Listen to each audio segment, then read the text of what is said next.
প্রিয় দর্শক, আরও একটি নতুন ভিডিওতে আপনাদের সকলকে স্বাগত জানাচ্ছি। যদি আপনারা আমাদের চ্যানেলে নতুন হয়ে থাকেন তাহলে অবশ্যই চ্যানেলটিকে সাবস্ক্রাইব করে পাশে থাকা বেল বাটনে ক্লিক করে আমাদের সঙ্গে যুক্ত থাকবেন। আর যদি আপনি আগে থেকে আমাদের চ্যানেল সাবস্ক্রাইব করে রেখেছেন তাহলে আপনাকে অন্তর থেকে ধন্যবাদ। প্রিয় দর্শক, গতকালকে একজন ব্যক্তি এসেছেন এবং তিনি আমাকে বলছেন যে আমি এলআইসিতে টাকা জমা দিয়ে আসছি 10 বছর ধরে। তো টাকাটা পেমেন্ট কমপ্লিট হয়ে গেছে, প্রিমিয়াম কমপ্লিট হয়ে গেছে, এখন টাকা তোলার সময়। তো যখন টাকা তিনি তুলতে যাচ্ছেন তিনি কিন্তু টাকা তুলতে পারছেন না, তার নামের গন্ডগোল আছে। তাহলে প্রথমে একটা প্রশ্ন করা যায় যে এলআইসিতে টাকা জমা নেওয়ার সময় নো প্রবলেম।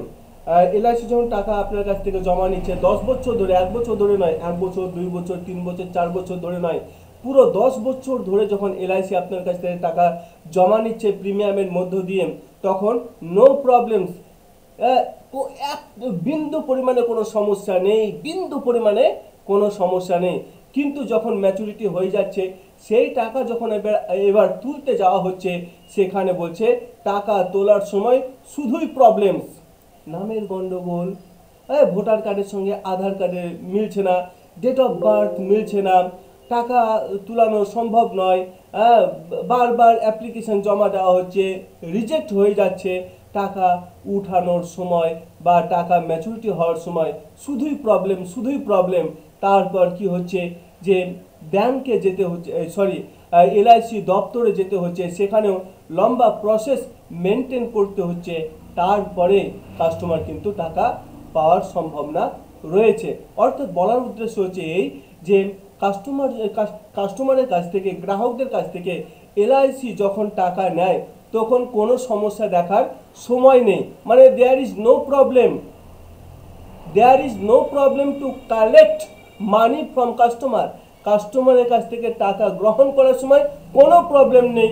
নামের সমস্যা কোনো সমস্যা নয়, ডেট অফ বার্থের সমস্যা কোনো সমস্যা নয়, বাবার নামের সমস্যার কোনো সমস্যা নেই, যে কোনো বানান, অ্যাড্রেসের কোনো সমস্যা নেই। কিন্তু সেই টাকা যখন ম্যাচুরিটি হয়ে যাচ্ছে, যখন আপনি তুলতে যাচ্ছেন, তখন there are a lot of problems to receive money from LIC company. যখন এলআইসি কোম্পানি থেকে আপনি টাকা রিসিভ করার জন্য যাচ্ছেন বা তুলতে যাচ্ছেন, তখন দেখা যাচ্ছে আপনার নামের গন্ডগোল, আধার কার্ডের সঙ্গে নামের মিলছে না ভোটার কার্ডের, বা আপনার ডেট অফ বার্থের গন্ডগোল, আধার কার্ডের সঙ্গে ভোটার কার্ডের ডেট অফ বার্থ মিলছে না, আপনার অ্যাড্রেসের গন্ডগোল, নানান সমস্যার সম্মুখীন হতে হচ্ছে। একটা বিষয়, কি সমস্যা, কি এই সমস্যার সমাধান করে কিভাবে টাকা পাওয়া যাবে আমি সেটার কথা বলছি না। আমি বলতে চাইছি যে এলআইসি কোম্পানি যখন গ্রাহকদের কাছ থেকে পলিসি করান, তখন প্রথমেই সমস্ত ডকুমেন্ট ভেরিফিকেশন করে নেওয়া দরকার ছিল এবং এবং কাস্টমারকে পরিষ্কার করে বুঝিয়ে দেওয়া দরকার ছিল যে আপনার নামের যদি গন্ডগোল হয় তাহলে আপনি এলআইসি কোম্পানি থেকে টাকা তুলতে পারবেন না। যদি ডেট অফ বার্থের কোনো গন্ডগোল হয়, আপনি এলআইসি কোম্পানি থেকে কোনো টাকা তুলতে পারবেন না, আপনি যে টাকা জমা দিচ্ছেন। যদি আপনার অ্যাড্রেসের গন্ডগোল হয় তাহলে আপনি কোনো রকমভাবে জমা দেওয়া টাকা তুলতে পারবেন না।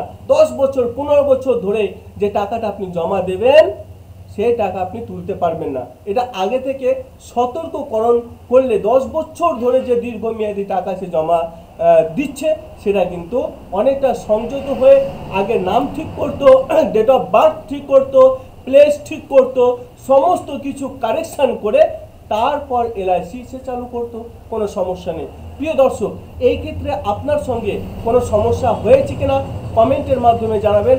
আমার এক ডেরা শাশুড়ি, যাকে বলা হয় গ্র্যান্ড মাদার ইন লর এই একটা সমস্যা হয়েছে। ঠিক আছে, তো সেটা আপনাদের সামনে উপস্থাপন করলাম। যদি এ বিষয়ে, যদি এই ধরনের কোনো প্রবলেমের সম্মুখীন হয়ে থাকেন তাহলে অবশ্যই কমেন্টের মাধ্যমে জানাতে পারেন। ভালো থাকবেন, সুস্থ থাকবেন, দেখা হচ্ছে পরবর্তী ভিডিওতে। জয় হিন্দ।